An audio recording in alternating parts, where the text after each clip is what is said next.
Sir please. Srinagar parliamentary constituency के प्रभारी होने के नाते मेरे साथ आरिफ राजा साहब हैं, जो श्रीनगर पार्लियामेंट्री कॉन्स्टिट्यूंसी के कन्वीनर हैं। आप सबका खुशामदीद करते हुए, वेलकम करते हुए मैं अभी आपको ये जानकारी देने की कोशिश कर रहा हूं कि आज विधिवत फॉर्मली भारतीय जनता पार्टी ने Srinagar parliamentary constituency election office का इनॉग्रेशन किया है। आप साथ साथ में थे, आपने देखा कि जो भारतीय जनता पार्टी के कार्यकर्ता थे उनका मूड अपबीट था, तो सबने अगली बार मोदी सरकार का वहाँ जो स्लोगन दिया है इस हवाले से, क्योंकि अभी देश भर में पार्लियामेंट इलेक्शन होने वाले हैं और 2024 में जो पार्लियामेंट इलेक्शन आने वाला है इसमें हिंदुस्तान का मूड आप सब समझ रहे हैं, क्योंकि उस मूड की अक्कासी पिछले जो 4 स्टेट्स में असेंबली इलेक्शंस हुए थे उसके नतीजे से सारे हिंदुस्तान को, सारी दुनिया को वो उसका मूड पता चल गया है कि हिंदुस्तान में आने वाले पार्लियामेंट इलेक्शंस में नरेंद्र मोदी जी हैट्रिक करने वाले हैं। और पिछली बार जो 303 सीट का हम लेकर हम पार्लियामेंट बैठे हैं, इस बार कम से कम हम 330 का जीतने वाले। सिर्फ भारतीय जनता पार्टी की बात कर रहा हूँ, एनडी का स्कोर लगभग 400 हो जाएगा।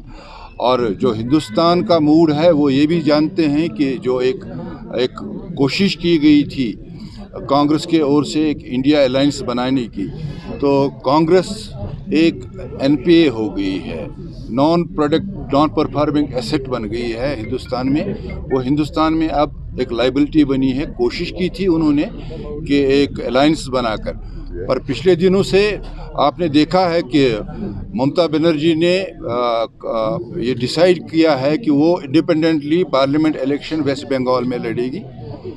2 दिन पहले आपने नीतीश जी के बारे में भी ये जानकारी मीडिया वालों ने हमको दी है कि उसने जो शुरुआत की थी एनडीए की बिहार से, पटना से, वो भी इंडिया अलायंस से बाहर आकर वापस एनडीए में आ गए हैं। तो ये आप समझ सकते हैं कि कांग्रेस जो एक डूबती हुई कश्ती है उसमें सवार होने के लिए हिंदुस्तान का सियासी शीराज़ा अब तैयार नहीं है। इसी मूड को लेकर कि जम्मू कश्मीर में जो 5 पार्लियामेंट कॉन्स्टिट्यूंसीज़ हैं, इन 5 पार्लियामेंट कॉन्स्टिट्यूंसीज़ में फॉर्मली सभी 5 पार्लियामेंट कॉन्स्टिट्यूंसीज़ में आज इलेक्शन ऑफिस खुलेंगे। और शायद भारतीय जनता पार्टी पहली पार्टी है सारे हिंदुस्तान में, जम्मू कश्मीर में, जो अपने एक टाइम फ्रेम के अंतर्गत हर एक काम करती है। और अभी कश्मीर में, बारामूला में और अनंतनाग में भी इलेक्शन ऑफिस खुल रहे हैं। तो श्रीनगर में जो इलेक्शन ऑफिस खुला है इसमें भारतीय जनता पार्टी के कार्यकर्ताओं के साथ साथ जो मीडिया के दोस्त हैं, आप सबको भी बधाई है, क्योंकि हमारा मानना है इलेक्शन सबसे बड़ा एक फेस्टिवल होता है, इसलिए हम आज सेलिब्रेट कर रहे हैं। इस सेलिब्रेशंस में हमारे दोस्तों ने आपके लिए मिठाई भी रखी है। और साथ में हमारा मानना है कि पार्टी के ओर से अभी हमने 38 डिपार्टमेंट्स बनाए हैं और 38 डिपार्टमेंट्स में 38 कन्वीनर्स, 38 को कन्वीनर्स बनाए हैं। ये 38 डिपार्टमेंट्स की जानकारी भी आप सबको दे देंगे, जब वो फाइनलाइज करेंगे वो जानकारी भी मीडिया को दे देंगे कि उन 38 वो डिपार्टमेंट्स क्या हैं। वो डिपार्टमेंट इलेक्शन ऑफिस से लेकर, मीडिया से लेकर, सोशल संपर्क से लेकर, लिस्ट वेरिफिकेशन से लेकर, स्ट्रैटेजिक एस्पेक्ट्स जो हैं, डॉक्यूमेंटेशन जो है, जितने भी वॉल्यूम्स एक इलेक्शंस में ज़रूरी होते हैं, उन सभी वॉल्यूम्स को लेकर जो 38 डिपार्टमेंट्स बनाए हैं उनकी हमने जो एक वर्किंग कमेटी बनाई है। आने वाले दिनों में मुझे नहीं लगता 1 हफ्ते से ज़्यादा हम ले लेंगे कि हम कॉन्स्टिट्यूंसी वाइज कन्वीनर्स और को कन्वीनर्स बनाएंगे और वो लिस्ट भी आप सबके सामने दे देंगे। हमारा मानना है कि हमारा जो श्रीनगर पार्लियामेंट्री कॉन्स्टिट्यूंसी में बेसिक के एक वायु मुक्त कश्मीर जो हो गया, जो पिछले 30 साल से आम लोग यहाँ डरता था। आपने देखा कि अभी 26 जनवरी के दिन, जब 26 जनवरी का पर्व था, त्यौहार था, तो हज़ारों की संख्या में लोग अंदर भी थे, हज़ारों की संख्या में लोग बाहर भी थे।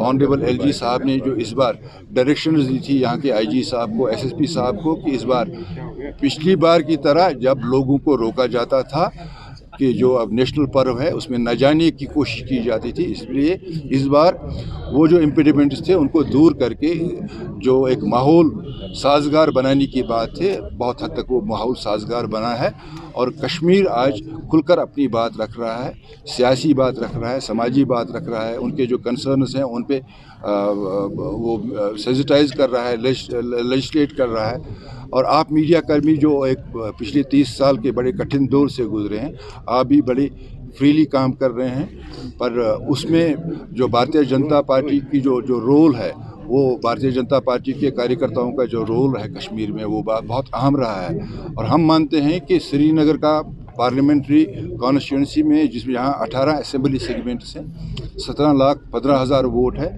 2100 बूथ्स हैं, हमने एक नेटवर्किंग की है और कश्मीर का मूड भी है कि इस बार वो अपना श्रीनगर से कमल खिलाकर मोदी जी को यहाँ से गिफ्ट दे देंगे। उसमें आप सबका कंट्रीब्यूशन होगा। मैं आप सबका बहुत बहुत शुक्रिया। सर, आपने INDI के हवाले से बात की, क्योंकि INDI एक कॉर्पोरेट पॉलिटिकल ग्रुप था जो कि पूरे कंट्री में हमारा चल रहा था। ये मुझे बताया कि I would not say it was a corporate group. I would simply say it was an opportunity.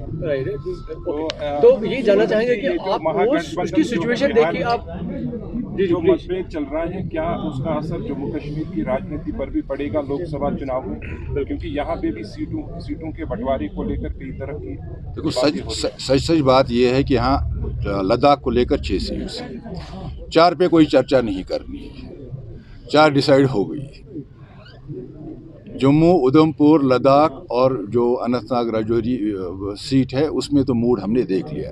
रही बात 2 पार्लियामेंट्री सीट्स की, श्रीनगर और बारामूला की। पिछली बार आर्टिकल 370 का केस जब सिर्फ कोर्ट में गया था, तो इन्होंने जो लोकल पॉलिटिकल पार्टीज़ हैं, जिन्होंने पिछले 30 साल से यहाँ के गरीब का हक खाया है, तो उन्होंने जो प्रधानमंत्री मोदी जी ने जो 3 टायर सिस्टम को यहाँ खड़ा करने की कोशिश की, उसको बाइकआउट करके लोगों को धोखा दे दिया। और फिर जब आर्टिकल 370 को भारत के जो सुप्रीम कोर्ट ने जो एक वर्डिक्ट दिया है, उसके बाद आप लोगों ने इनसे पूछना चाहिए था कि आप जब सिर्फ कोर्ट में केस गया था तब तो आपने बाइकआउट किया, अब तो वर्डिक्ट आ गया। जम्मू कश्मीर में जो लोकल पॉलिटिकल पार्टीज हैं, उनके पास कोई एजेंडा नहीं है, वो लोगों के जज्बातों को भेजते थे। अब नई जनरेशन जो कश्मीर की है, वो मेरे और आपसे बहुत ज़्यादा इंटेलिजेंट है, बहुत अवेयर है, बहुत कॉन्शियस है, उनको अपने राइट्स और अपनी ड्यूटीज़ के बारे में मालूम है। वो नेशनल कॉन्फ्रेंस और पीटी के खोखले जज्बातों के उसमें नहीं आएंगे। और इस बार जो कश्मीर की जो पार्लियामेंट इलेक्शंस का जो नतीजा होगा, मेरी उम्मीद है कि जो कश्मीर की यंगर जनरेशन्स हैं, समझदार जनरेशन्स हैं, वो इस बार मूड देखकर, हिंदुस्तान का मूड देखकर मोदी जी के लिए श्रीनगर से कमल का फूल खिलाएंगे। सुरेंद्र जी, आप खुद भी MLC रहे हैं, अब नोटिफिकेशन निकल गया है राज्यसभा मेंबर्स को चुनने के लिए, कितना सेटबैक है जम्मू कश्मीर? नहीं, सेटबैक नहीं है, ये कंसर्न है, और आपका ही नहीं है, हमारा भी। देखिए, हम राजनीतिक में हैं, हम भी चाहेंगे कि हमारा कोई कार्यकर्ता राज्यसभा में जाए, और सब लोग ये चाहेंगे अपने अपने लेवल पे कि मैं भी जाऊं। हमारे साथ आरिफ साहब भी हैं, ये भी चाहेंगे कि मैं राज्यसभा में जाऊं, इनका भी हक है। और आप यकीन कीजिए, मेरा भी हक है अगर मुझे भी, तो इसलिए आपसे ज़्यादा ये कंसर्न हमारा है। पर मेरी उम्मीद है कि अगर ये जो फरवरी में जो राज्यसभा के जो वैकेंसीज आई हैं, तो 2024 में ही जो जम्मू कश्मीर जो राज्यसभा की सीट है उनको पूर्ण किया जाएगा।